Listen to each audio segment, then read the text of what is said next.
once. So what do you want, Rem? What am I running away from? Well, I even said I never said you were running away. People in my chat were saying that. I don't know. Why were they saying that? I'm interested. Why were they saying that? I don't know. I guess you'd have to ask them. So can you go come back and explain some of the claims you've been saying about me tonight that I've been hearing about? Yeah, sure. Yeah, go ahead. Well, what claims specifically? I don't know. That's why I'm asking you. What did you make? What did you say about me? Oh, I've said a lot. Oh, wait. 1 sec. I just have to adjust my volume levels. Go ahead. I don't know. Like, I've said a lot of things tonight. I can't. You'd have to. Can you give me specific examples? Okay, what would be a relevant point of debate? What would be a relative point of contention to debate about? We could discuss the ethics of incest. When have I spoken about incest? I never said you did, but so tell me what are you saying about me? You said you don't believe I mastered Hegel at 19? Oh well, yeah, I know you didn't. Oh, how is that? Just because I know about the difficulty of Hegel and the prerequisites required. I mean, there's not much of a debate here to be had. No, I think there's actually a debate here to be had. So, on the basis of the difficulties of Hegel, which are not under dispute, and the requirements of mastering Hegel's system, which I'm not sure you would be aware of, because I don't even think you've ever claimed you've mastered Hegel's system, so I don't even know how you would fucking know. How do you know for a fact that I didn't master Hegel's system at 19? Go ahead.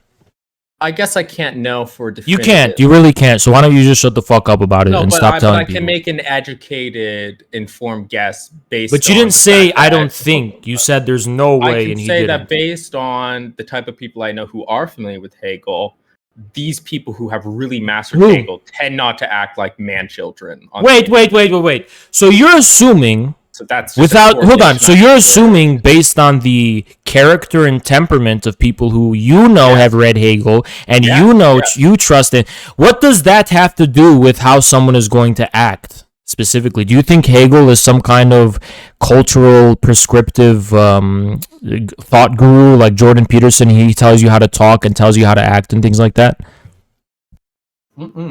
Because I know you're used to only being on Twitch and like only being in public and like bluffing and pretending you're a guy who knows what he's talking about. So you only know these cult of personality people like Jordan Peterson and all these people on YouTube and stuff, and you really associate something like philosophy with, personalities and online influencers, like as if like Hegel was some kind of Jake Paul, because that's all you fucking understand or know. But I really want you to pin you down and justify how you could say that your perception that I act like a man-child and I'm not sophisticated and I don't speak seriously like perspective philosophy can justify the assumption that I could not have possibly mastered Hegel's system at 19 years old. Please justify that, Rem.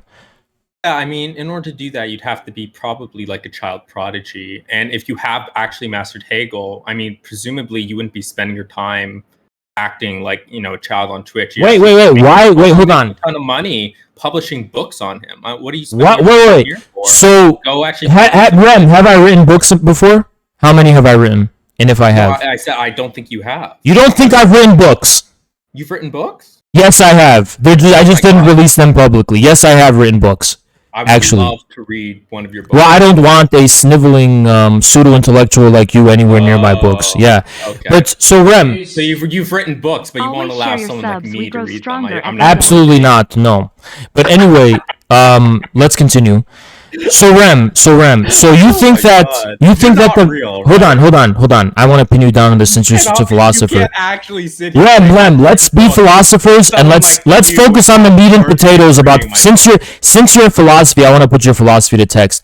Do you think that a certain type of disposition is necessarily implied by the mastery of Hegel's thought? Do you think a certain career, Okay, so let me ask you a question, Rem. Inference to the best explanation. I think that would be the technical term for it. So you're inferring what? You're inferring that I could not have possibly mastered... Hold on. I could not have possibly... I could not have possibly mastered Hegel's system as 19 because within the limited range of my knowledge of what kind of people Hegelians are, they are nothing like you. That's pretty much your claim, right?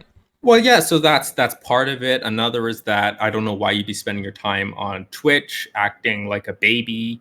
I mean, so if you actually are able to show me some of these books you've written, well, well, since it's such a decisive part of your argument, and no, I'm not gonna show you my fucking books. I've only showed like fucking 15 people my books. Why would I show you? But what's the title? Can you tell me the title a bit? Of which ones? Of any of your books. Okay, I have one book which is called Islam in the Shadow of Globality. I have another book called on Hegel? Sorry? That one's not on Hegel though. No, it's not. What is the name of one of your Hegel books? I haven't written a book wholly and specifically dedicated to Hegel. I don't know why I should have to have done that. But you've incorporated Hegel into some of your books. Obviously. Which, like, what kind, like... Like, for example, I wrote a book about utopian socialism in which I put to work Hegel's decisive distinction between the state and civil society in relationship to the Frederick Jameson's Universal Army and Universal Conscription in relation to utopian socialism, and in relation to the South African EFF. So the book is called the South African EFF. I have another book called Form and Vlyast, which attempts to take a dive at dealing with the metaphysics of statehood in the age of quantum mechanics from a Hegelian perspective and against the Newtonian mechanics that informed Hobbes's perspective, the origins of statehood. And Form and Vlyast is about actually the origin of the Bolshevik Party, and it's about the October Revolution. And those, by the way, are just the books I've given titles to and like that I actually am committing to publishing. I have to do more edits, and I've been working on them for years and years and years. But those are the ones I've just know for certain I'm gonna publish as different books. How long is the one? How long? See, Rem. Here's an issue you are making. I'm just wondering. No, I know you're wondering now, Rem, but you weren't justified in making all the assumptions you did in the fucking first place. Why did you make all the assumptions you do? And the minute I call you out that you just should have shut your fucking mouth and not made assumptions, now you're being all inquisitive and you're asking me all these questions because, I'm interested in knowing them. I don't care, Rem. I don't exist to interest you. I don't care about the extent of your interest. All I care about is whether or not you can justify making all the assumptions and claims you made about me, and you really can't justify them because you were fucking wrong about them. I don't have to justify anything. The way that you talk. You don't. Rem. You are making subjective claims. You're making subjective claims about how my temperament hurts my fifis, and I don't like that you're a man child and you're acting ridiculous. But Rem, if you want to play the game of subjectivity, we have to quantify it then, right? At that point, I'm a bigger fucking streamer than you. More people like me than they like you. More people are interested in me than they like you. So why is your opinion relevant? It doesn't have to be, but clearly you seem to care a lot about. But the common site of contention, because the site of contention is truth. Because Rem, it's about the truth. It's about what is true. You are making claims about me you cannot justify as true. What is truth? What do you mean? Can you define truth? Define truth. Go ahead. No, I'm asking you. There's literally a million ways you could define truth.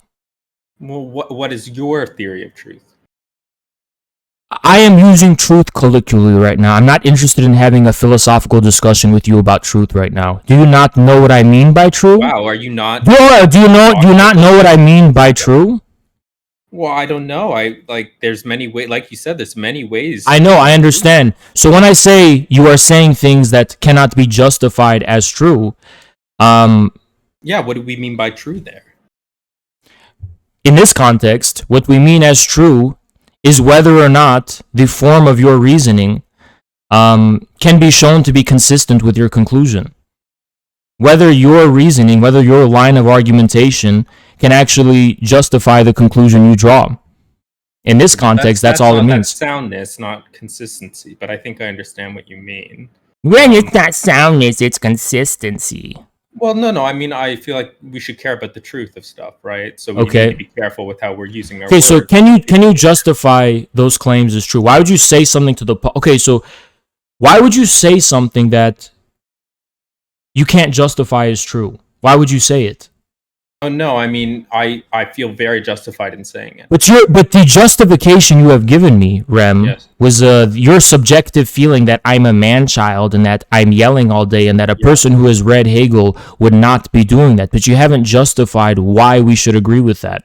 And then you've said that, well, everyone I know who's a Hegelian doesn't act like you. But what if all of the people you knew who were Hegelians were white and I was the only Arab? Does that mean Arabs can't be Hegelians by the scale and range of your inference and the form of inference you're making? Like, what if all of the people you knew were men and then you didn't know any female Hegelians? Would you be justified in inferring that Hegelians cannot be female? Since you know nothing, it's clear you know nothing about Hegelianism itself, or at least you don't know enough about Hegelianism to actually justify why you would claim that I haven't mastered Hegel's system at 19. You are in no position to actually draw a conclusion about whether I did or not whatsoever. My behavior doesn't justify the conclusion you draw. Just because the Hegelians you know don't act like I do doesn't justify you making a definitive conclusion. Whether you're justifying it on the basis of likelihood or inference is completely irrelevant. You are not justified to talk out of your fucking ass. It's simple as that, Rem. Well, I mean, we'll just have to disagree, I suppose, on what I'm justifying. I accept your surrender. I accept your surrender. What did I surrender on? On what point did I specifically surrender on? If you're not willing to debate like the conception of truth and justification with me, I mean, I suppose we'll just have to agree to disagree on this. And if so wait. Now you want to debate about truth and justification? Do you really want? Do you really want to debate about the nature of truth and justification, Rem? And let's actually see if this is a test of your honesty, or do you want to see if I have a philosophically rigorous view of what truth is? In order to justify in order to test the extent of my knowledge. What are we really looking for here, Rem? Because I haven't actually said anything that warrants an actual philosophical debate about truth. It sounds like you're just trying to test the extent of my familiarity with the relationship between truth and philosophy, which is a completely different issue than the colloquial, commonsensical accusation that I'm throwing against you that you're just talking out of your fucking ass. There's no need to have a debate. Mike, because I have trouble understanding you. So is it that you want to have a debate about truth, or are you trying to expose me as someone who can't philosophically? What you're saying. You can't hear me. You need to turn down the gain or something on your microphone. Rem. Because that's better. This is better. Whatever you're doing right now works. Are you actually looking to debate? This is good. Rem, which one is it? Yeah. Are you looking to, and then we're going to do this, we're going to test your honesty. Are you doing this to debate about truth and justification, or are you trying to find some kind of gotcha and try to prove, and you would do so pathetically, right? You would pathetically fail at that Haas does not have any rigorous philosophical notion or view of what truth is. I think you're just trying to test me, Rem. I don't think anything has actually warranted a debate about truth. Nothing clearly has. So I can only draw the conclusion that you're just trying to test me. Well, I think you've posed it as this binary option, which I don't think it is, because I'm still, from my perspective, I'm still not convinced that you're not kind of like an actor, putting on a show. Okay, sure. What? So this is partly hold on. What justifies me being an actor? Go ahead. I actually don't like you, Rem. I literally don't like you, so I'm not acting. Oh, no. I'm very aware of that. Wait. How can you justify that awareness, though? If I'm an actor, you can't pick and choose what I am and I'm not acting about, right? No, you're right that I can, it's very difficult for me to know for sure. Right, so what is the decisive sight of me acting? If you can know that I genuinely dislike you, then what do you know is real and what do you know is not real? So we can draw the... No, I mean, you're right. I can never know necessarily. You can never know. Sure. But you just admitted that you knew I didn't like you, and I don't like you. Well, you could like me. It's possible. But no one forced you to admit and say, oh, I know you don't like me. Was that a Freudian slip? Was that a slip of tongue? You walk that back and take it back? Just a way of moving the conversation forward. So how is it moving the conversation forward? You could just say, oh, I don't know if you like me or not. Well, okay. I think you do know that I don't like you, Rem. I think you're being very selective about my acting, actually. I don't even know. So you claim you don't know enough about whether I'm acting or not And what is that decisive? Like, where's the decisive point in that? Like I no, I can't draw a line for you. Of course, that would be kind of So unreasonable. what conclusion do you draw that I'm an actor? Therefore, what? Therefore, it might not be worth engaging seriously with you. Oh, really? Okay.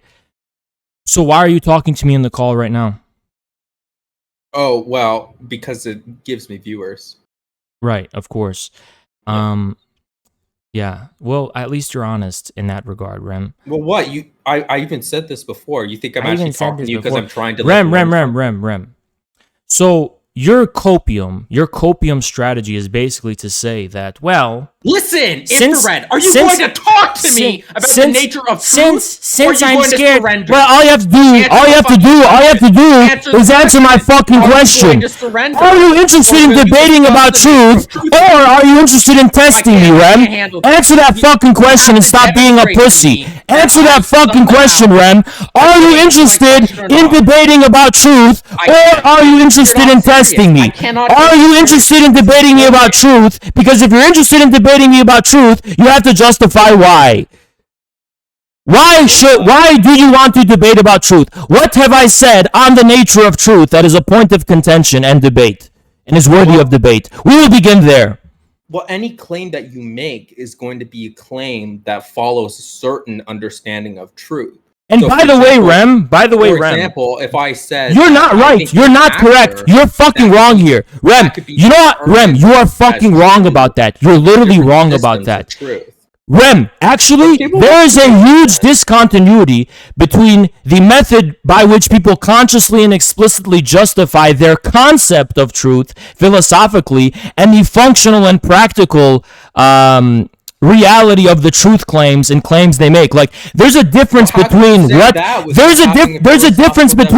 people actually consider true and not true, and the way in which people attempt to render explicit the concept of truth. Sorry, what? Can you demonstrate that to me? Oh, you're trying to troll me with the alacrity thing? No, I'm genuinely curious. Can you actually demonstrate? Because I don't believe that. Okay, you want me to demonstrate that there is a discontinuity between the concept of truth and the operative and real sense of truth people have? When I'm talking about what truth is, it's a question that applies to everybody. Whether anyone is aware of it or not, they're engaging with the notion of truth. But they are not engaging with the concept of truth that is relevant to philosophy. No, they're not. You would have to... Actually, no, Rem. The burden of proof is upon you to prove something that hasn't been proven in the first place. Well, since the overwhelming majority of people... Rem, shut the fuck up for a second. Since the overwhelming majority of people, like 99% of people, will never be philosophers, and yet still have some kind of sense of what is true and what is false, and speak about the world in terms of true and false. What? You're presupposing that everyone has this correct conception of what truth is. No, that's not what I said. I said they have a sense of what true or false is, i.e. we have this inkling of an intuition, and philosophy helps us, Rem. I'm saying such a banal, self-evident, uncontroversial fucking thing. All I'm saying is that 99% of people, despite never knowing or caring about what philosophy is or the concept of truth explicitly whatsoever, will know how to say, for example, oh, what you said about me the other day isn't true, or oh, that's not true. The contrary. Sorry, people use this in their everyday fucking practical, functional language. But they might be using it wrong. What? They might be using it wrong. What do you mean they're using it wrong? They could be using truth in a way that is actually... If you are claiming they're using it, Rem, if you're claiming the way 99% of people use words is wrong, then you are overreaching the domain of philosophy in places where it doesn't fucking belong. Mm-hmm. Simple as that. You're overreaching. You are being greedy about where the actual domain of philosophy is. Philosophy doesn't exist to correct people about their actual, real, practical reality. Philosophy deals... Yeah, philosophy is its own sphere. Philosophy doesn't go and say, oh, the way people use language in their everyday and common use is wrong, and we philosophers are correct. Which philosopher does that? Listen, I understand that you're a master Hegelian. Yeah. Right, but I mean, not just in analytic, but also continental philosophy now in semiotics and even in deconstruction is actually analyzing the way that we use words and trying to determine whether we're using them correctly. So I have a question. How do you know you are not superimposing claims or presuppositions upon someone that they have never claimed and that they are not in their thoughts or in their head presupposing? Like, for example, if someone uses truth in a way that, while common and practical for them, violates what you think is the true concept of truth from a philosophical perspective, how do you know you're not just superimposing a position that they don't have? What if they don't care about the concept of truth? What if they're not even having in their mind the concept of truth? How do you prove that they are actually dealing with the concept of truth relevant to philosophy? Can you prove that? Well, for one thing, we're always engaging with the topic of truth because the very idea of having knowledge itself requires, having truth in some sense. Yeah, can you answer my question now?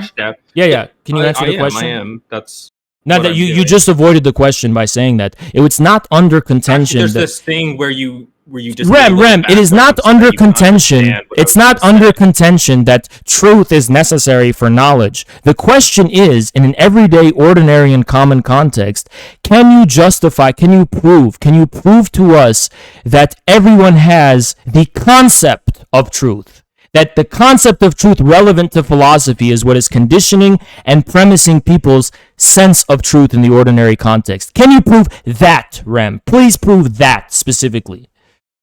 Sure. I mean, actually, that's kind of baked into an investigation of truth in the first place, because philosophers often, when they're investigating the nature of truth, are going to take a bunch of instances where there tends to be some type of agreement. It doesn't have to be based on anyone else's. It could be an individual based intuitions on, true statements. And then over time, through a process like reflective equilibrium, you're going to essentially narrow down the conditions required for a statement to be true or not, depending upon, for example, whether you're willing to give up that certain statement that you tend to make, like when you're saying that this is true.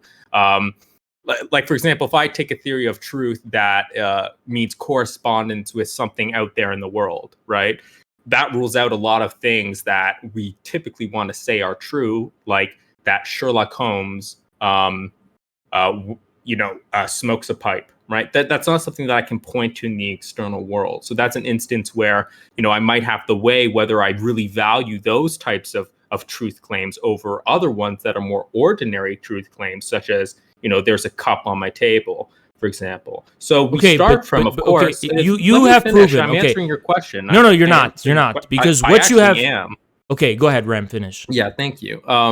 So we start from these presuppositions, which is absolutely true. We start from these presuppositions of what is actually true in the world. And then we refine this conception to make it more coherent and more, I wouldn't say correct, because correctness is a whole different issue, because please speed it up, Rem. Please speed it up.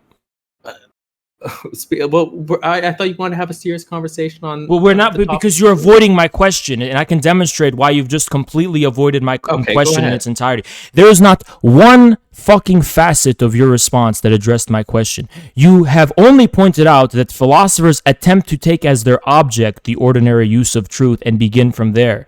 No, they don't take it as their object. As the starting point, which you know what I mean, as the starting point of their contemplation and reflection of the concept. And it's a refinement. And they turn something that is suspended in ordinary use in reality into a concept. Right? But when it's something that's already there. That's what you have to prove, Rem. You have to prove that it's already there, and you haven't proved it. All you've proven is that philosophers have taken something and they try to be consistent with how it's used already there, but you have not proven that it is already there. That's what I am asking you to prove. So can you prove that? what you're asking me to prove is something that is possible to prove, nor does it. Of course, it's not fucking possible to prove because there's no reason to believe it's the case. There is no reason to believe it is the case. If you believe it is the case, you are committing an unwarranted dogmatism, Rem. There is no reason to believe it is the case. It's built into the idea of conceptual analysis that you are working with ideas that somebody already has. And no, you are working. Here's the thing. Yes. Do you know what the idea is? Do you think the idea is the same thing as the fleeting and the idea relevant to philosophy, which begins from Plato onwards? That idea. That is the idea relevant to philosophers. The ambiguous and fleeting and indeterminate and completely wishy-washy things that are suspended in everyday language have never been the idea for philosophers. That has never been the site of ideas for philosophers. Philosophers have dealt with the idea on the terms of philosophy, and they kept it there. They didn't go up to random people on the street and say, you are misusing the idea, or you are using a false notion of truth. Because truth, as is relevant to them, philosophy's role is not to dogmatically insist that everyone is already a philosopher. Philosophy's role is to insist that it can clarify. It can give clarification to what is. I don't actually. In fact, you seem to be kind of proving my point, because quite literally the idea of conceptual analysis is showing that, hey guys, we use this concept. Let's narrow down. No, make more no. It's not. It's not that not we. An invention. No. It's not that. It's a refinement. Listen. Listen, Rem. That but ordinary people. Rem. Shut the fuck up and listen, little boy. I'm educating you now.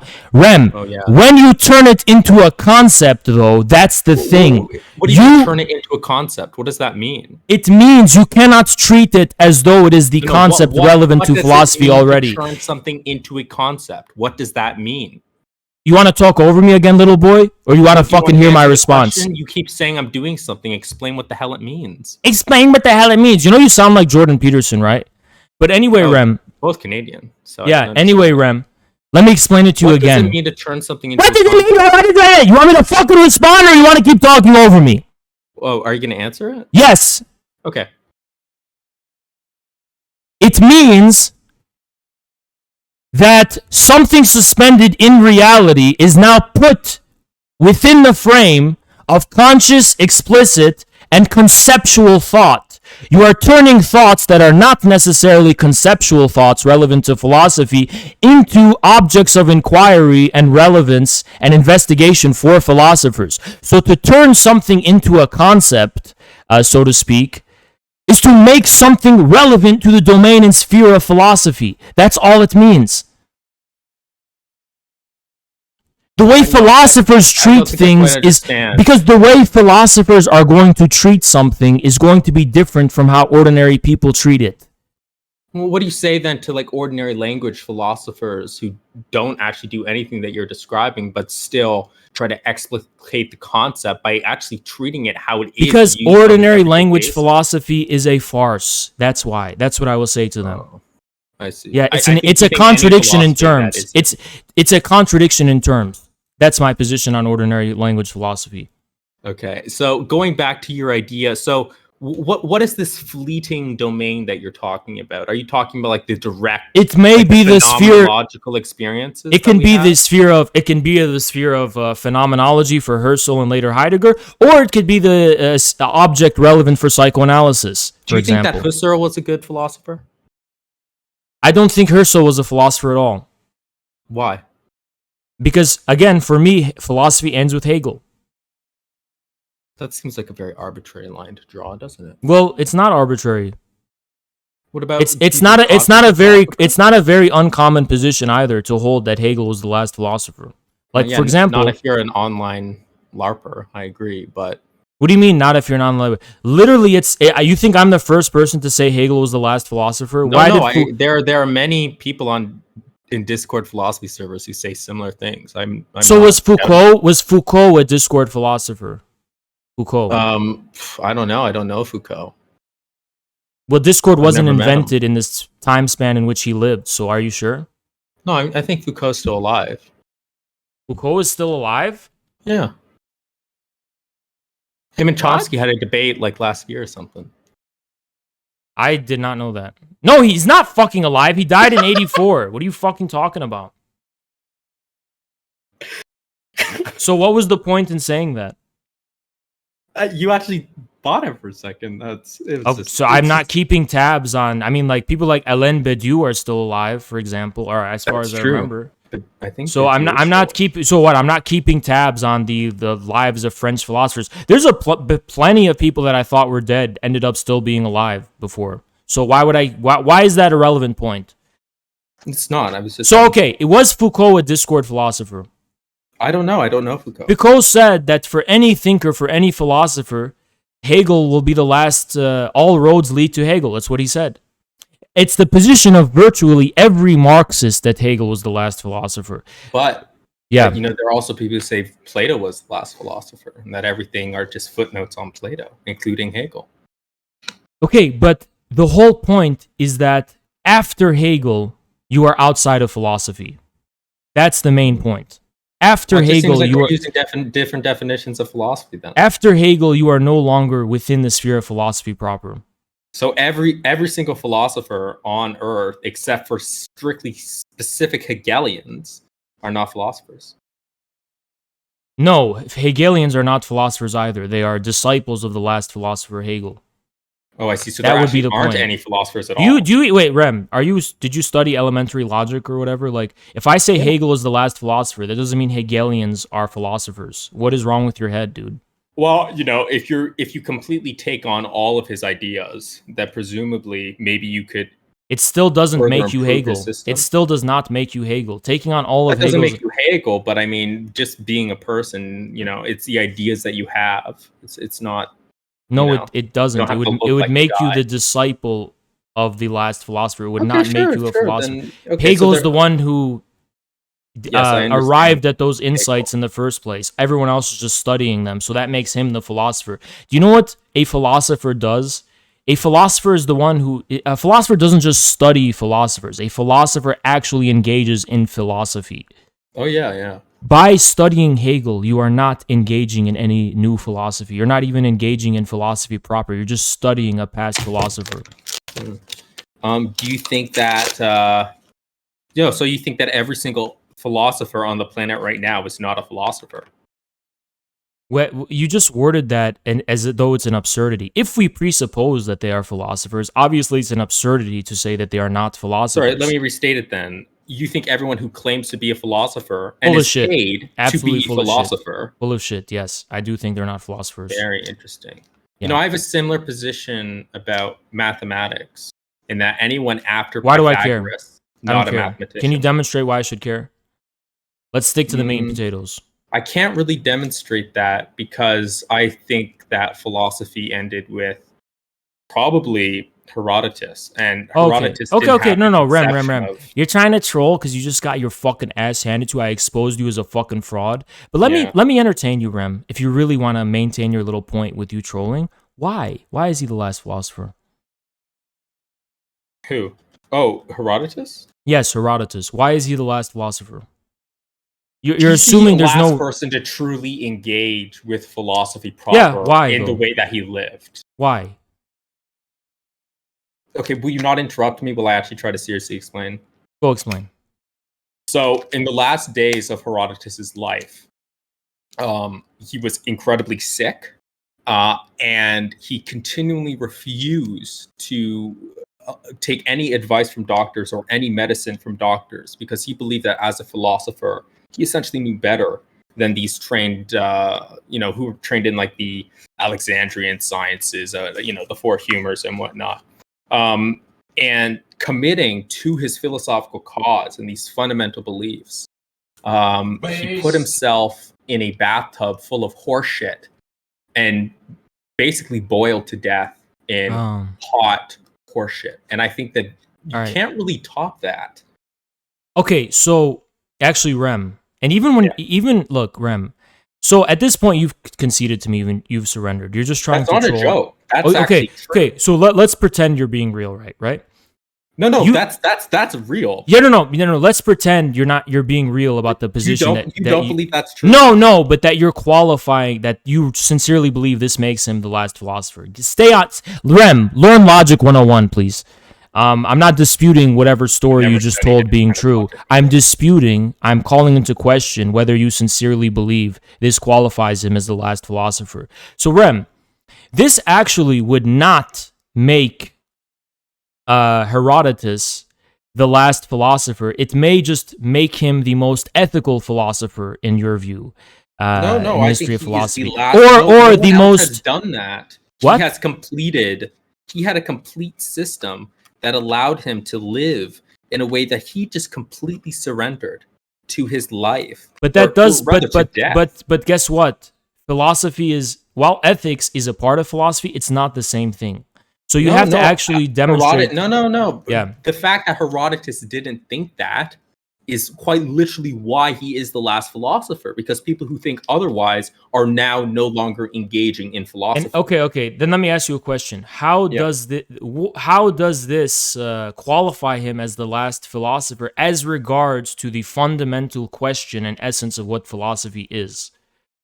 Because he fundamentally believed that ethics was the complete end of all philosophy, and that to live in a way that is completely consistent with your ethical worldview and not try to extend philosophy to anything else, that is what philosophy truly is. But you didn't answer my question. What was the question? How does this resolve the fundamental project of philosophy? Well, the fundamental project of philosophy, which is not just about ethics. You can say that you think that, for example, philosophy, the project of philosophy ends with ethics, right? No, it ends with a tub of horseshit. Okay, but you haven't gotten from A to B. You understand? You haven't gotten from A to B. You haven't either. In regards to what?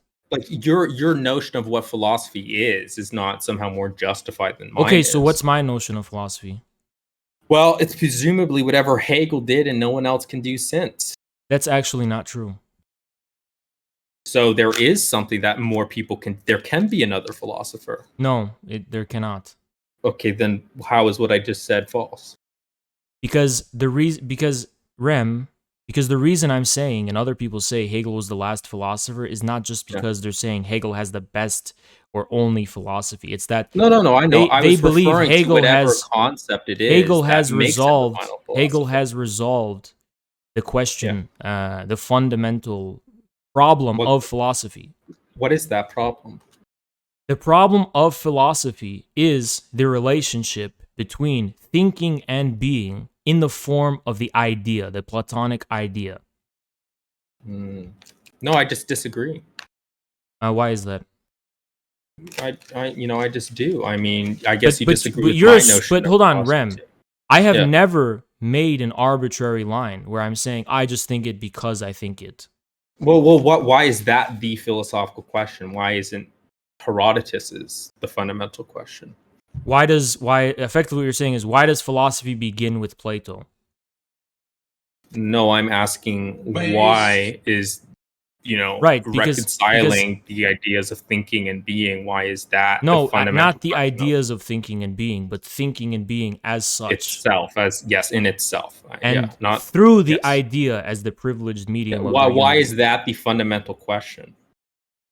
Why is the idea fundamental to philosophy? Why is that the fundamental philosophical question?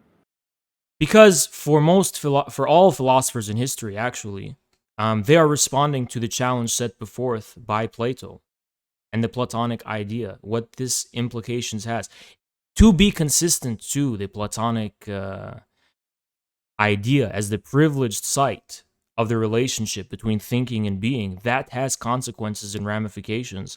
That is the very object of philosophy. And but you're excluding people who you don't consider to be... Because I know many philosophers who don't engage with that concept at all. Who I'd consider philosophers. So you're just kind of begging the question by saying that, well, these other people who do this... Okay, so what to you is the essence of philosophy? I already said. I mean, it's It's the Herodotus thing, determining. right? Okay, but how is mine arbitrary though? Because although there are other people who have a different view of philosophy, I would Mhm. critique them not because I'm imposing some dogmatic form. I would critique them based on the content of what they're saying philosophy is. Not, I Well, wouldn't what's just wrong? say What is wrong with Herodotus's? what is Herodotus's. Herodotus's is how long can someone live of horseshit before they die? And how, okay, how, what does this have to Why? do with the essence of philosophy? That is the essence of philosophy. Why? Because that's just what the nature of the question is. What I'm can I okay. Well, say? the problem, Rem, is that I don't know of any philosophers, I and gave I you one, Herodotus. okay, but I don't. As far as the history of philosophy is concerned, I could not possibly explain the development and history of philosophy on the terms of the development of that essence. Like, I could not explain, for example, Hegel could not write about the history of philosophy, which he did, on the transition from the post-Socratics to, I'm skipping a lot of the Stoics and the medieval scholastics and the Islamic philosophers and the Enlightenment, Descartes, Spinoza, Kant. Hegel actually imminently develops philosophy from one to the other as the development of one singular essence. He could not possibly do that on the terms and basis of the Herodotus shit, whatever you're talking about. Can I propose to you a serious idea, like one of the fundamental questions of philosophy? And I'm Okay. just curious why you would consider it to be illegitimate. I would Yeah. consider, and this is a question that I would say a large number of modern philosophers now grapple with, is the question of how we can have reasons and what reasons are. That's what I would say the fundamental question of philosophy is. Okay. Then, Because yeah, actually, yeah. if I and would I would actually can I answer that just give you question. the positive, because you gave your positive reason as to why that would be. So Yeah. mine would simply be that the very question of the nature of philosophy, that question, you need to have a reason for asking Okay, that question. Rem, since you decided to grow up and actually engage, I'll actually respond to that. I'll respond to that absolutely. So the problem with that is that you're using a very ambiguous word, the reasons, but it sounds like you're presupposing that reason can only take the form of the idea or the concept. But if we actually treat the word reason with the full breadth of what it really means, which is more or less meaning, Well, then it has the, many the meanings. definition you just gave would make philosophy indistinguishable from not only religion but also art and aesthetics and many Oh, other things. absolutely. I think everything at its fundamental is philosophy for sure. Yeah. No, what I'm saying is that you are not specific enough about why that's philosophy and not religion and not aesthetics. Because all questions fundamentally require an answer to that question. But religious, for example, the way in which religion deals with the question of meaning is very different from the way in which I'm not talking philosophy about me. does. I don't know what you're meaning by meaning. Okay, reason. Because The way religion deals with the reasons for things is very different than can I define philosophy. reason for you? Can I try to give just a Okay, definition of go what ahead, I define understand? reason. Okay, I would describe it because I think it's primitive. I don't think it can be basically reduced to anything more than this. It's basically something that counts in favor of something else. That's what reason is. Something is a reason for something if if it counts in favor of something being the case. So, for example, on the question of the fundamental nature of philosophy, we have to have a reason for ascribing value to that question. Yeah, And what would that reason but be? Can as you far answer as that? religion, Rem, but as far as religion is concerned, Yeah. even the definition you just gave of reason is still doesn't address my point. Even religion will deal with a reason for another reason. No, no, but Um, I'm talking about the very nature of reason itself, the structure of reason. I'm okay, not talking about instances where you're but looking when for you reasons. but here's the thing, That's Rem. When different. you I know what you're trying to say, Rem. It's not that I don't know what you're trying to say. I'm just trying to demonstrate to you that your definition is bullshit of what philosophy is. Because when you talk about structure and form, what you're really talking about is Not even into, I don't think the analytic philosophers even really deal with the idea and all of its breadth and all of its implications. But what you are dealing with is some kind of form of thought, of pure thought specifically, and maybe not even necessarily thought. But you're presupposing an answer to the question, because many But people hold that reason is not something that's internal, but is something external to us. it doesn't matter. It still doesn't address how it's different from religion or aesthetics, and I can explain why if you want. I don't understand. So, okay, yeah, go ahead and explain, because the question of what reason is, it's a way of understanding how it structures our experience and how it structures our normativity and Not determining not what should we necessary. accept. No. Structure is something you're introducing. I don't know where you're getting structure from.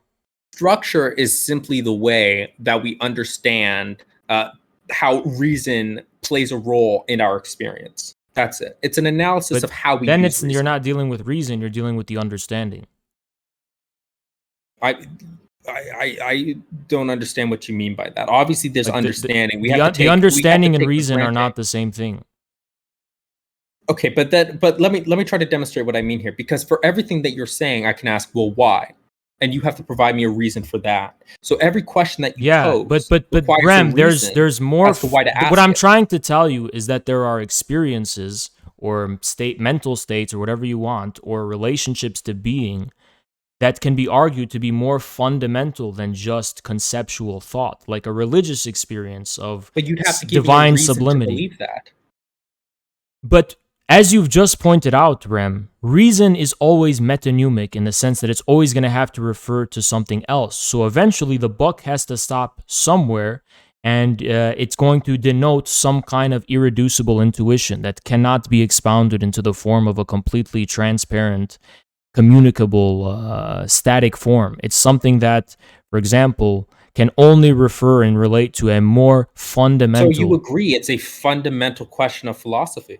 No, not necessarily, because philosophy is dealing with the question of reason and the understanding and so on within the frame of the Platonic idea. The Platonic idea is where the buck stops as far as philosophy is concerned. Like, for example... But why does the buck not stop with reason if you acknowledge that that's irreducible? Because it's reason in the form of the idea.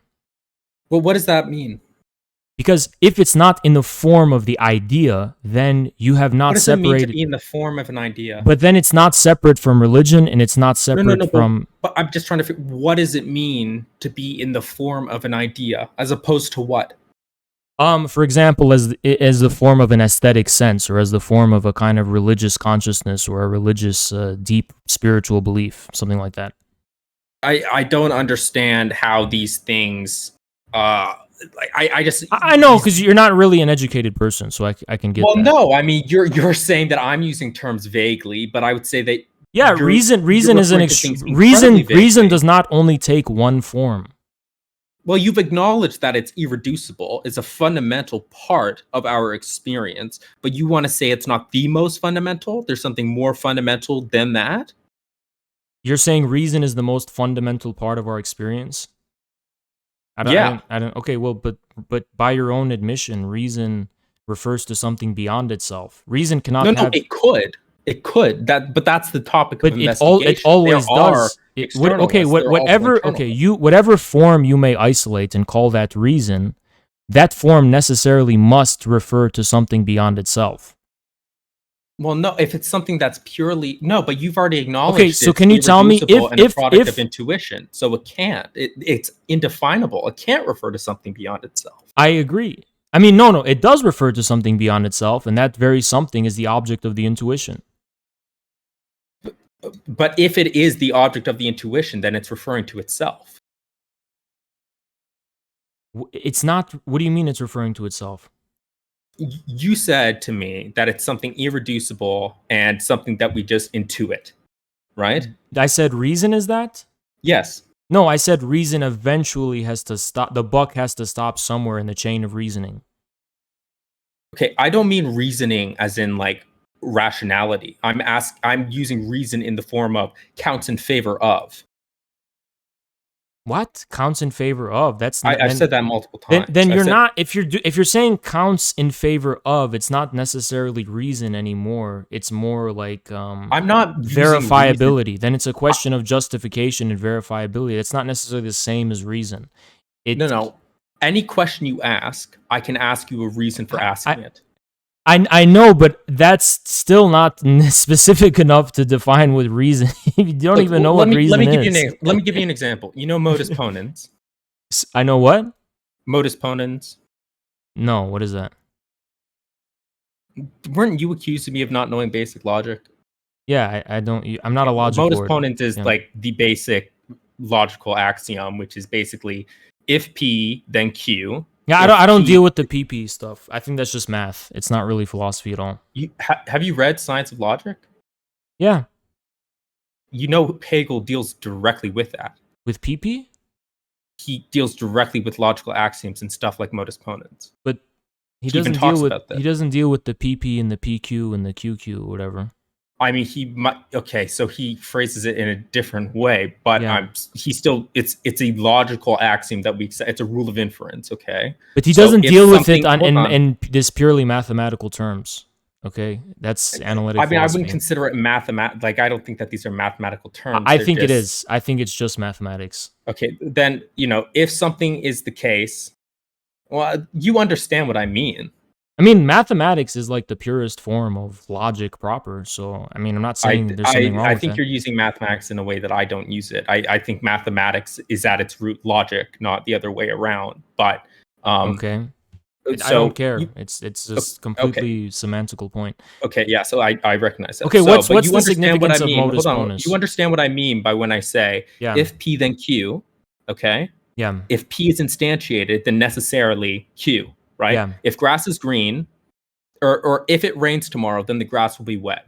Yeah. If it's true that it rains, then necessarily, okay. So that's modus ponens. But that's not. You want to say that that's a structure? That's not specific. That's actually that's too specific to be what reason is. Okay. I'm not defining that as reason. I'm not. Okay. I'm giving you but that's something that we want to say is necessarily true within our way of experiencing the world. For example, we can't experience something that is both. You're not describing the way we experience the world. You're describing only the logic itself. You're not actually talking about something as very sweeping and broad and deep as experience. Are you a dialetheist? Sorry? Do you think we can experience something as being both the case and not the case? It depends on what you mean by that. I don't know what you mean. Do you think we can experience something as existing and not existing at the same time? Can we experience something that is both existing and not existing at the same time? It depends on how we define existence. If we define, how do you define existence? So for example, to me, I think that's something that's not definable.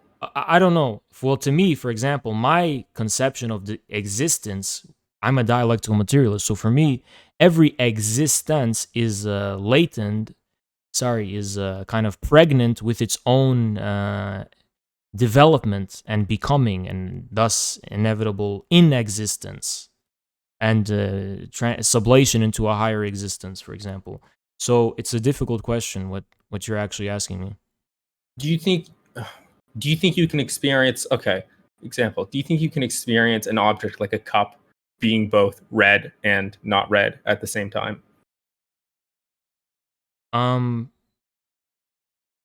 Can it be both red and not red at the same time? Let me think. Kind of from a maybe transcendentalist, like Kantian perspective. I have no idea what it's actually not really easy to answer that question. I mean, Kant would, for example, never say that that's possible at all. Kant would say that is a complete, that the very idea of that transcends the bounds of human experience. Why would he say that? Because for example, the principle of contradiction is something that he takes But for you're not granted. talking He about states that you, explicitly. listen. The principle of contradiction is about A is A. The principle of contradiction is not about something Or, as sorry, vague. non-contradiction, however you want to Yeah, call the it. principle of non-contradiction is Something cannot not. be both the case and not the case at the same time. Yes, but when you bring experience into it, you're opening up a whole new can of worms. No, but when you bring up experience and existence into it, you're opening up a whole other can of worms than the principle of non-contradiction. Yes, I have. Okay, so then you know that he derives the pure categories of the understanding through a transcendental deduction.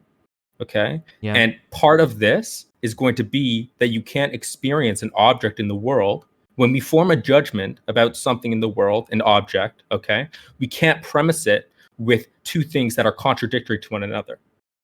That's a necessary condition for human experience. But when you bring, for example, can you experience the cup as red and not red at the same time? Yes, Kant would say no.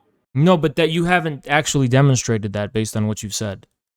Well, the whole point is that you can't really demonstrate it because a demonstration of that fact, you demonstrate it by, like, for example, where does redness come from? Where does the redness come from?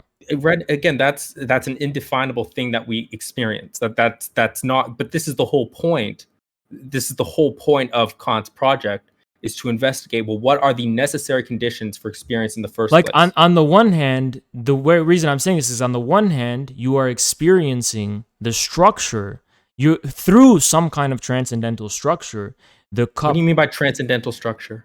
Through the way in which the world is structured transcendentally. Well, through that, I don't know what that means. Like, Kant doesn't ever talk like this, so I don't know what you mean by this. Okay, so for Kant, I don't know if you've ever read Kant, and maybe I should explain it to you. Very much no, you really haven't. I have. Yeah, so for Kant, the world is actually mediated by the categories of experience. Categories of pure understanding. Yes. The categories of pure understanding and the synthetic a priori. Yes. Okay, so I'm just calling that the transcendental structure, the transcendental, what is the word? Screen, if you will. If you have any familiarity with the history of philosophy, it's actually pretty common language, actually. Okay, but no, talking about the transcendental structure, because there's a transcendental stance that we can take towards objects in the world, but that's very different for Kant than the type of empirical standpoint that we take. Yeah, okay. Listen, Rem, I'm gonna say this slowly for you. For Kant, is our experience of the world structured, or is it just a pure empirical experience? I've already said that it's structured by the necessary. So why are you taking qualms when I say to clarify what you meant? Why are you having a problem when I'm saying something that any real Kantian would just understand exactly what I'm talking about when I say transcendental structure? What's the issue? Sorry, someone donated. No, the issue is that I don't ever recognize Kant as speaking in that way. If you want to cite me a place, that just means you can't even put it into your own words. You can't even recognize someone putting it into their own words. No, it's called you use terms in a way I didn't recognize, and Kant certainly didn't use it that way. So I was asking you to clarify it. As conversations work. Like, Kantians talk about this Kantians use it in this way all the time. Who? What Kantians? I mean, I couldn't name them off the top of my head, but I'm familiar. Can you name a single Kantian right now? You accuse me of being educated. What do you mean? Wait, hold on. No, that's not true. What about Henry Allison? I'm not familiar with him. Who is the neo-Kantian? No, the neo-Kantian from the late 19th century who reinitiated Kantianism. Green. Neo-Kantianism. Bradley. Was it Bradley? Green or Bradley? Yeah, F.H. Bradley. Hold on. What was his name? Bradley? F.H. Bradley. F.H. Bradley? Husserl was a Kantian. No, it was not. It's not Bradley. Fuck, what is his name? He was German, I'm pretty sure. Or he was French, either German or French. He was not English. I forgot his name. Can't name a single, but do you find it? I mean, I can name Kant, like Habermas is a Kantian. There's plenty of Kantians I can name. It's just that I'm just saying, like, if you're familiar with Kantian literature, neo-Kantians, whatever you want, it's not. Well, I am, but that's why I'm asking. Can you give me examples of people who use it? If you name people who talk about Kant's philosophy Yes. you will find, it's very common that you're going to find this type Well, of language. that's what I'm asking you for example. The transcendental structure. Zizek will Okay. use the word transcendental structure. I'm pretty sure he uses that. It's not a Kantian. It doesn't matter when he's talking about Kant and he's very familiar with Kant. He will say that it's not. Okay. It's not controversial. Listen. So getting back to the topic at hand, when I was talking about modus ponens, okay, Kant would say that this is a necessary. No, wait, but I'm responding to what you're saying. So let me respond. Now that we've gotten over this thing about transcendental structure, which you've decided to drag on for no fucking reason, even though you know what I was talking about. So when it comes to the transcendental structure, we cannot actually speak about what the cup or its color really is. We can only speak about it as it is mediated by our transcendental structure. No, that's a misreading of Kant. Kant actually wants to say that the only way we can talk about the world. That's the only way we can talk about it, but that doesn't. But that does not speak about its existence in itself. That's the issue. Course, but the whole point of Kant is that to ask those types of questions is absurdity. It's not even something. I know, but just because you're not asking the question doesn't mean it doesn't have relevance as far as existence is concerned. So existence is a very loaded only has word. Meaning from the empirical standpoint. That's Kant's whole point. Existence doesn't only have to have meaning, because for Kant there is a thing in itself that is completely unknowable to us. Which exactly. It's 100%. And if it's 100% unknowable to us, then who am I to say that it's not possible that the cup is not actually red? I can't. I could never know that. You have this is a butchered understanding of Kant. Why? Explain. Because I would call myself a dual aspect interpreter of Kant, and I read Kant as essentially arguing that. Justify why you read it that way, by the way. Well, sure. I mean, if we look at the way that Kant uses the terms like transcendental object or the thing in itself, he uses these words in epistemic ways as epistemic conditions, not as something that is ontological in a certain sense. Well, how can you justify that? Kant. I would love. So you're trying to make Kant like a rationalist. So how can you justify that? Well, not as a rationalist. Yeah, he's an because idealist. if you remove the thing in itself. You're not removing the thing in itself. If you remove the metaphysically charged, if you remove the fact that the thing in itself is metaphysically charged and it is actually referring to the world outside of our possible knowledge, and it's actually referring. Then to you that. Listen. I want to interpret Kant as charitably. I don't possible. care. What do you mean as charitable? Why would Kant say the thing in itself as just the necessary conditions of knowledge? He is speaking about the precise limit of knowledge. So he is referring to a threshold beyond knowledge. He's not allowing us or permitting us to speak about it or have knowledge of it, but he is acknowledging that threshold is there. Yeah, right. And that's the whole point. So anything that we want to define and talk about in experience has to be done from the empirical standpoint. So existence itself is but going you to be cannot rendered on the empirical ground. But if the thing in itself is unknowable to us and that this is the threshold of our knowledge, then what exists? Then that entails that we can only talk about it. But just because that's all you can talk about doesn't mean you can say with certainty that that's all there is. No, that's what I'm trying to say. Okay, they're two different things. That's all we can ever say. Yes, all we can ever say. But that doesn't mean you foreclose. How are we going to say anything other than that? Because Kant is fundamentally agnostic. That's all you can say, but he's not making claims about what it is in itself. He's just saying this is all we can say. He's refusing us. That's the entire point. Yes, right? He's not allowing us to speak about what it is in itself. Then why do you keep trying to talk about it? So we are not allowed. Then we are not allowed to say that the content of our experience is all that exists. We are not allowed to say that. Kant is not a solipsist. No, but the entire point is that we essentially we can look at things from the transcendental perspective. right? And all we could, derive the pure categories of the understanding and whatnot. Okay, we're done that project, right? We can't go beyond that. We recognize, okay, so everything that we have to do, we have the pure categories. So everything that we want to say about the world is going to be bounded by human subjectivity and our conditions for experience. Okay, but so everything that we now everything that we now say is going to be, an empirical investigation. It's subject to these causal laws. Yeah, but with an exception. It's subject to something like modus ponens. Wait, but with right? an exception. There is no exception. Yes, there is. Where's the exception? Rem. We can't talk about anything other than the objects of our human You claim to experience. know anything about Kant, and you don't know that Kant's whole point is that we, in our experience, must acknowledge that there is an object of both our knowledge and experience that we could never possibly experience. Let me ask you something. We must acknowledge that. If we don't know anything about the object, how are we saying anything about it? Because the only thing we can know is that we don't know. I thought we don't know anything about it. We don't. That's why it's formless. That is why it is fundamentally. That is why it is fundamentally. You can't say these two things at the same time. Yes, you literally can. Simultaneously, we can't say anything about it, and also, oh hey, let me say something about it, and here's that. Which is that we can't say anything about it. That's the whole point. So if we acknowledge we can't say anything about it, that is the whole point. Anything we want to talk about in the world, dude, that is literally the whole. That's the whole point of the Kantian thing.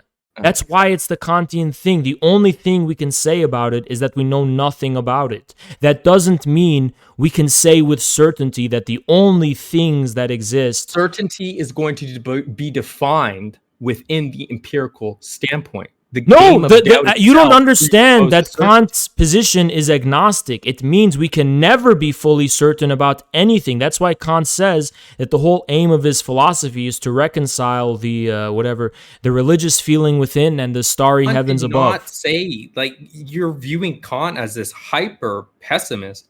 He's not a. I didn't say he's a pessimist. I said he's an agnostic. He acknowledges that that's why he has this whole argument for the existence of this category. What is the name of Kant's? What is the name of Kant's seminal work? What is the name of Kant's seminal work? The Critique of Pure Reason, the Critique of Practical Reason, the Critique of Judgment. I mean, I've read these books. But you didn't understand them. But you didn't If you don't understand that Kant, I don't think you understand. Yes, if you don't understand that Kant's project, if you don't understand that Kant's project ends in agnosticism, that we cannot be fully certain. You can't resolve this contradiction at the heart of your interpretation of Kant. This is literally Kantianism 101. The only thing we can be certain about is that we're not certain about it. That's really the conclusion of Kant.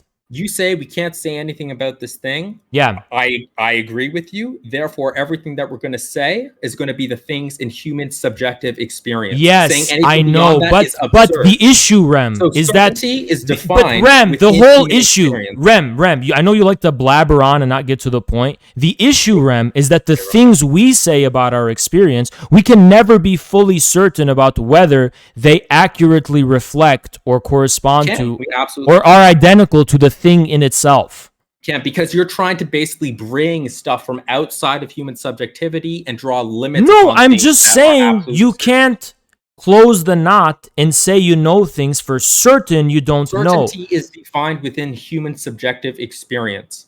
No, it's not, because the only thing with Kant you can be certain about is that you're not certain. That's why Kant is fundamentally agnostic. No, I 100% agree. Yeah, dude. I can recommend you some modern interpret. You can recommend. Well, why don't you just respond to what I'm saying now? Why would Kant? I've responded many times. So according to you, Kant's thing in itself is basically just like he just wants us to throw it in the garbage. No, we don't throw it in the garbage. It's a transcendental standpoint. It's a way of the point of it? Analyzing the way that human beings experience the world. Okay. So we have that standpoint. That's a lot of blather and a lot of blubber. That's a lot of blather and babble. Can you actually get to the point of why Kant would even talk about and mention the concept of a thing in itself? I literally just said because that's how he derives the pure categories of the understanding. Okay, but what that means, Rem, what that means is that we cannot be certain about the content of the thing in itself. Yes or no? We can't even say that. Why not? because we can't say anything about it. Do you see? You get yourself into this contradiction. What is the resolution to this contradiction? But you already said something. Acknowledge that certainty is defined. Wait, Rem, but you just committed the same error you accused me of saying, "Oh, we can't say anything about it, except that we can't say anything about it." What's different? No, I recognize the inherent contradiction. Well, and so do I. Move to bring certainty. To bring certainty into the realm of human subjectivity. You want to stay. How does that resolve the contradiction? What? How does that resolve the contradiction? Because certainty and for example, the necessary way that we experience the world is defined in human subjectivity. So the very idea of a contradiction is going to be rooted in our subjective experience. Then why is there a thing why is there a thing in itself of which we can speak nothing? I don't know how to explain to this. So we can be certain about everything but that. We can be certain about everything but that, right? We can be certain of everything but what? But the thing about which we can speak nothing. I'll try to explain it one more time, okay? The transcendental standpoint that we take towards objects in the world. For example, I can consider, well, what is the actual thing behind this bottle that I see in front of me? We can derive through, his transcendental arguments, the way that we have to experience the world. We get these from contemplating the very nature of how we would experience things in the first place. Yeah. Okay. Once we do that, we recognize, oh, hey, to even talk about something being certain in the first place, because we have to have the idea of certainty. To call into doubt. So you're saying it's not relevant. Hold on, let me finish. To call into doubt the existence of something, there has to be something that's certain. You can't doubt the existence of something without having the very notion of certainty. I'm not saying you doubt the. Hold on. I'm not saying you doubt its. I'm not saying we have to have it in the. Rem, I'm not saying, first of all, because you blabber on a lot. Your whole point is basically that the thing in itself is not relevant as an object of knowledge in the first place, to be certain or to know. Well, it's not an object of knowledge at all. Okay, well, I just summed it up for you. You just keep talking, and I'm doing you a favor. And then the second thing you're saying is that. Well, we cannot doubt the existence. I'm not saying that I'm saying there's a fundamental dualism at hand. I'm not saying you doubt the existence. Disagree. I don't believe this. Okay, well then you are in the minority as far as Kantians are concerned. Not anymore. Not anymore. I'm not. Well, okay, for most of history you were. And I don't care about your whatever cope. I don't care about your cope. Rem, I don't care about academics. I hate them all. Second of all, today. So you want to go based off of a dogmatic? Well, this is a dogmatic interpretation that doesn't show true engagement with the text. Infrared. And you haven't even proven that most Kantians agree that Kant is not dualistic. Well, I can name a bunch for you. That doesn't prove anything, though. Just naming literally, Kant is literally the preeminent modern philosopher. So you want me to go grab my Kant commentaries and establish Rem, did you just hear what I said? Kant is the preeminent modern philosopher, which means you are not going. If you put a list of 500 people that you consider scholars of Kant, they will not even be 1%. Okay? I don't understand you. Step away from the mic. Okay? Rem. There we go. No matter how many Kantians you mention, they will not even be 1% of living Kantians today. Second of all, because he's the preeminent modern philosopher. Well, how many Kantians do you think that there are in the world? People who study Kant and draw conclusions about the nature of Kant's work. Yes. There are just about as many modern philosophers. Really? That's a very interesting statistic. Can you prove that to me? I cannot fathom a modern philosopher. No, can you prove that to me? Yeah, I can. Well, I can't prove it, but I have a hard. Oh, interesting. You can't prove it, so you're conceding the point. No, I'm not. I'm just saying. Really? Then prove it to me. Okay, Rem. Then what are you basing this on? Shut the fuck up! Stop interrupting me, and I'll fucking explain it. You fucking gave up because he lost.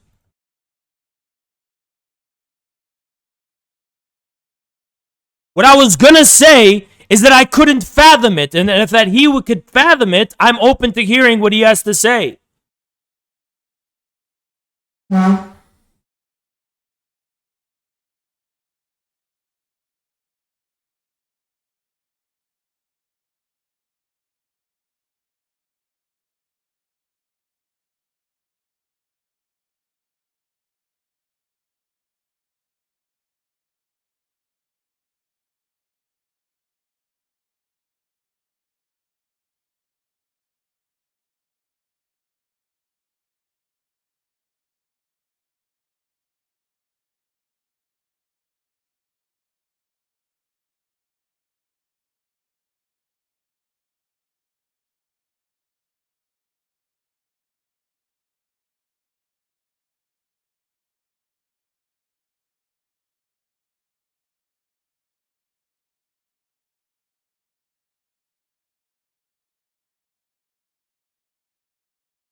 I chose to leave because I realized, one, I had to pee, and two,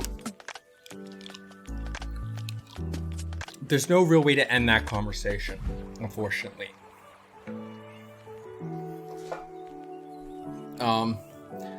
I'll say this though about infrared. Infrared, you couldn't listen. I can't engage with someone who's not going to prove their claims.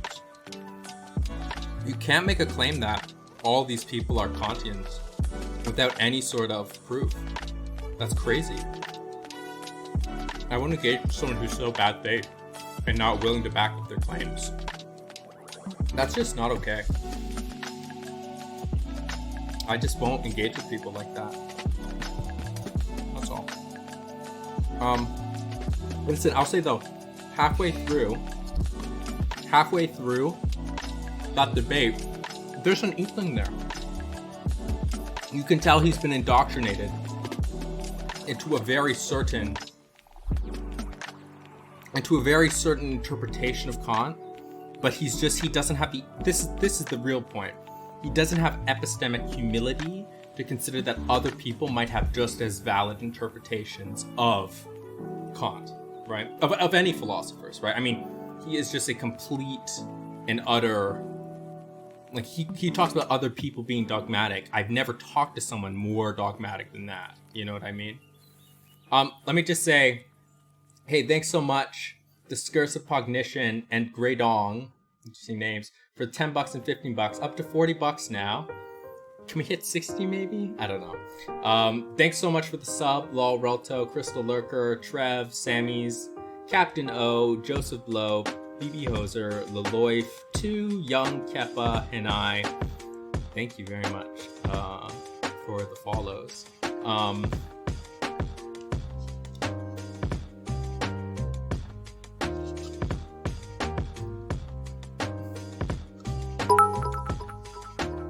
I'm not rejecting that his interpretation of Kant, but that was it's called the dual world understanding. Oh hey, thanks so much, boy. Wow, 17 months, Christ. It's called the dual world understanding of Kant, and it's largely gone out of fashion now, because you have to run into something called Jacobi's dilemma, which is that whole contradiction that we were talking about. How can we say, for example, that the transcendental objects, the things in themselves, are the causes, in a sense, of our phenomenal experiences, because presumably that's how we gain access to them, but also say that we can't have knowledge of these objects? There's an inherent contradiction. And so I think the way to resolve that is to treat the whole transcendental investigation as something that is inherently methodological and epistemic in nature. It's not a metaphysical investigation like he wants to say. It's instead a methodological one.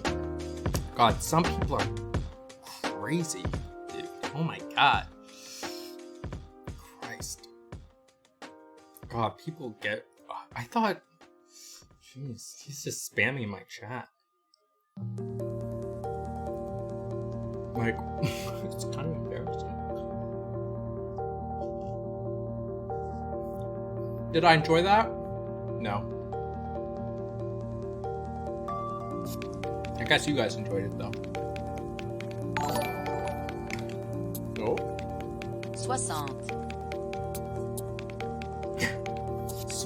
60. Hey! Modus Peepee. Someone save the VOD right now. Before I raid Zerka, can I be certain someone save the VOD? Can someone save the VOD? Fire of the whole thing. So yeah, Switch.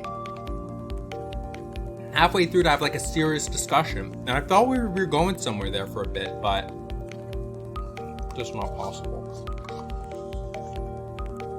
Also, I wish I could find I wish there wasn't someone who had such a hate boner for modern philosophy, analytic philosophy at least. Because I can't actually really talk to anyone about the stuff that I'm interested in. Oh. No. You cut me off, taunting me like a child, not allowed. No, I cut you off when you started screaming at the top of your lungs, like something that would appear on like fucking World Star Hip Hop or something. If someone did that, I mean, the police would be called. Like, you need to look into some serious anger management classes. Seriously, I mean that.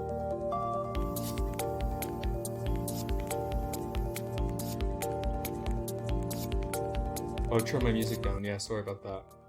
Maybe vape. Get some nicotine. Get some CBD oil. If it's legal.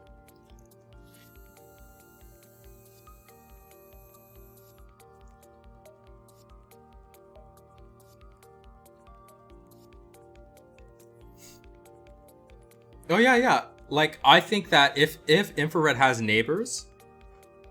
By the way, don't vape. It's bad for you. If you have neighbors, if Infrared has neighbors, I think I would have called the police. I'd be like, what the fuck? Is there like domestic violence happening? Is he having like a mental breakdown that requires some sort of intervention so he doesn't harm himself? If someone was screaming at the top of their lungs, I'm just saying. I'm not a psychologist at all. I'm just saying what I would do if I was in the physical vicinity of this. Actually, I wouldn't want to go near. I'd be afraid for my life. Not my life. I'm not saying he would kill me, but like, no, I'd be afraid for my safety, probably. God, that's so... Mouse Tant's got me. I ran away and is narrating the debate to make himself feel better after getting intellectually dominated. You're right. I don't know what I'm doing with my life. I'm just pandering to the audience. I'm not actually making serious arguments. I mean, if I wanted to actually be on the same level, I would have been screaming the entire time. That's probably the way to go about doing it. Haas thinks trans people's identities are illegitimate. Really? Well, I don't know about that, but I don't endorse transphobia. That's bad. I sound racist against Arabs? Oh boy. Holy crap. Infrared is accusing me of being racist against Arab people. Guys. Yeah, fuck, like, that's so unacceptable. Listen, let me scroll up here, Infrared. What else did you say here? Why did you run away? Taunting me like a child?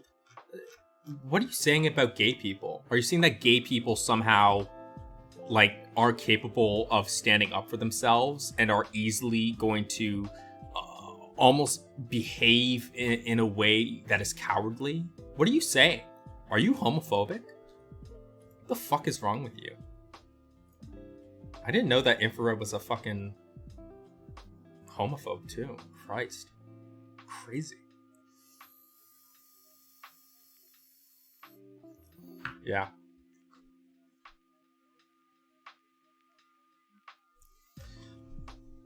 Oh. Ooh, fuck me. I need to stop. When I get rid of this one, I'm going to get one without any nicotine, I think. Because otherwise I get nick sick. There's no question about who won, but I actually want Ren himself to know he isn't smart. Are you saying gay people can't be smart? What the fuck? He's just still doing it in my chat. Christ. Just stop, bro. It's just a bad look. Jesus. I heard about this on the news about bigger streamers rating smaller ones and being bigots. I just didn't think it would happen to me on my first stream back. Christ. Just didn't expect it. I don't know what to do. Wasn't today, you know what? I should have participated. I did. Wasn't yesterday the day of no streaming? That's why I didn't stream yesterday. Because I wanted to stand in solidarity against people like Infrared, who harass us smaller streamers. Well, you are from white culture and I'm from Arab culture. and my culture is more passionate, and we don't. Are you trying to say that my culture isn't passionate? Are you saying gay people aren't passionate? What the fuck? Oh my god. I think your dad would say otherwise. I think your dad would say that we are very passionate. Thank you, Goose. Appreciate you.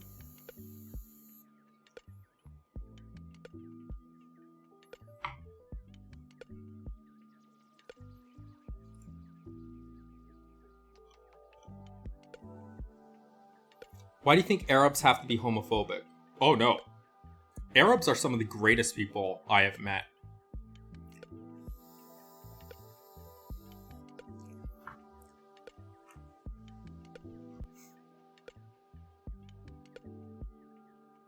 Then why are you racist against them? Are you trying to imply that all gay people are racist against Arab people? What the fuck is wrong with you? Okay, anyways. Why am I blowing vape? I'm sorry, I won't do that anymore.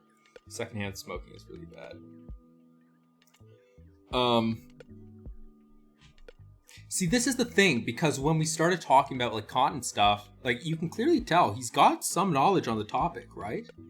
But then he comes into my chat and accuses me of being racist against Arab people, and I'm like, it's hard to square these two things, you know? Like, I'm like, wait, maybe he is... I still think he's a character. I still think that he is a character. He's just broadcasting my stream. Maybe I should DMCA him. You can't just restream my content. I didn't allow that. Please stop harassing me. Stop harassing gay streamers. Not. Did anyone save the VOD? What are you saying about not buying? I'm not gonna keep doing this.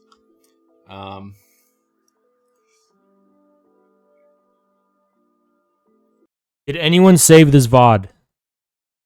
You did, Lowest Heavens? Why don't you save it? You did? Okay, Lowest Heavens, are you in the Discord?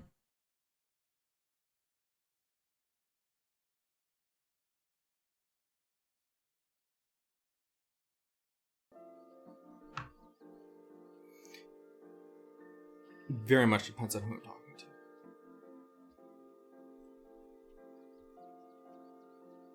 Okay, here's the ultimate conclusion, right? And if anyone uploads the debate, I need you to I'm gonna put this at the end of the VOD, right? Or I will. I might upload it myself. So, Rem, what I was going to say was that at the end of it, obviously I can't prove that every philosopher is responding to Kant. But it's a reasonable inference because Kant is the preeminent modern philosophy who sets what we call modern philosophy in motion. So him constantly interrupting me and saying, oh, can you prove it? Can you prove it? It's like, wait a second. If you disagree with that like commonsensical point, we could actually work around it. And I can see where the point of contention is coming from. But as far as I'm concerned, yeah, it's not really controversial that every modern philosopher is going to have some kind of view about Kant. So listing what Kantians today that you're familiar with, to speak nothing about Kantians in general, think about whether Kant implies some kind of dualism, isn't actually going to prove the point whatsoever that Kant... that your reading of Kant is actually what prevails among the majority of Kantians. It may prevail among the majority of Kantians you're familiar with, but you haven't proven that it's prevails among the majority of Kantians, and you also haven't proven that it prevails among the majority of philosophers in general who draw a conclusion about Kant. But he kept taunting me, so I said, shut the fuck up so I can explain this, and he just gave up. But to offer another commentary, to be clear, Rem is wrong. Now, when Kant talks about the thing in itself, he actually is talking about metaphysical thing in itself. which leads to the problem of dualism and agnosticism. Kant says that we cannot say anything about the thing in itself, but the actual implication of that fact isn't that, we can be certain about the world, but that the highest extent of our certainty about the world is always going to be conditioned, relative, and ultimately not certain. Our certainty becomes relativized and is no longer certainty about the world in and of itself, but certainty on the terms of our relative relationship to it. Now, he says, oh, it's an absurdity to speak about certainty in any other way or any other capacity. But there is still a world in itself. That's the issue, and that is so decisive for Kant's philosophy, that there is a world in itself. Just because we can't talk about it doesn't mean it's not necessary for Kant that we acknowledge it.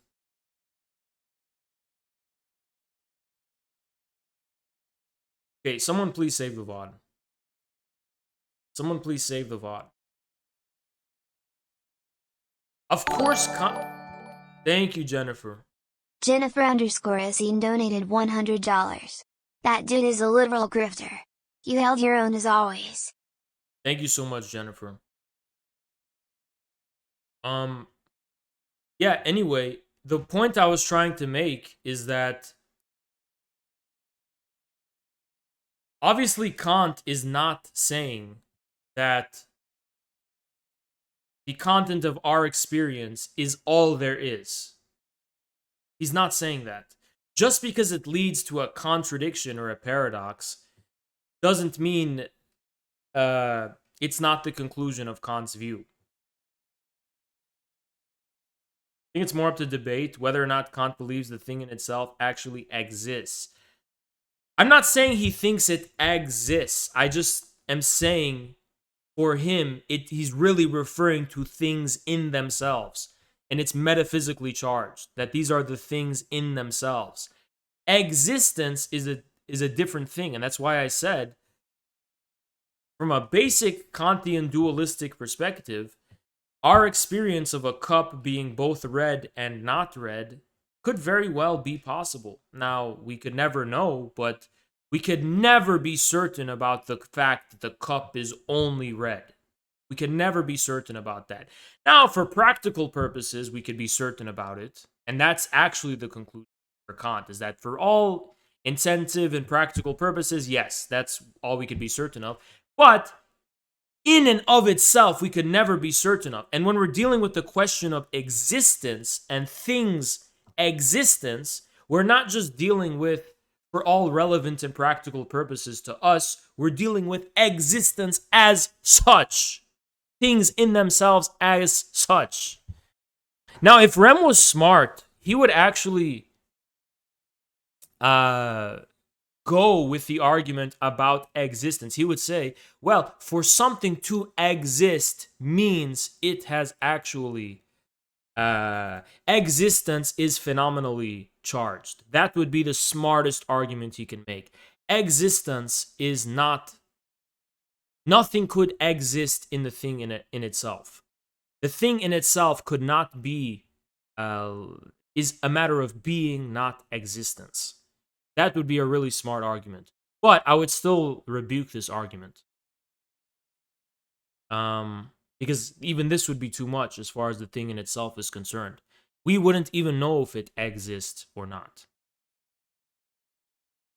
Isn't existence irrelevant to what? Yeah, like, the issue is that, like, you would have to say, okay, does that mean existence only means things that exist for us? Because that would also be controversial. Why can there not be existence in itself, or existence for God, or existence, so on?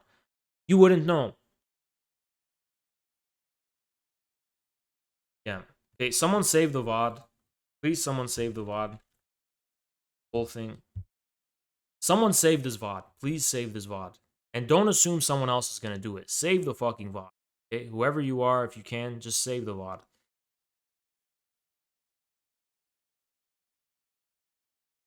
Basically what it is you have to register yourself with like if you're trying to join these online games, you have to register with your real name and all of that to your internet providers, I guess. Scary. Yeah. What if you play on your brother's account and he's over 18? They gonna send that motherfucker. But you're not allowed to have a brother Get away because with it.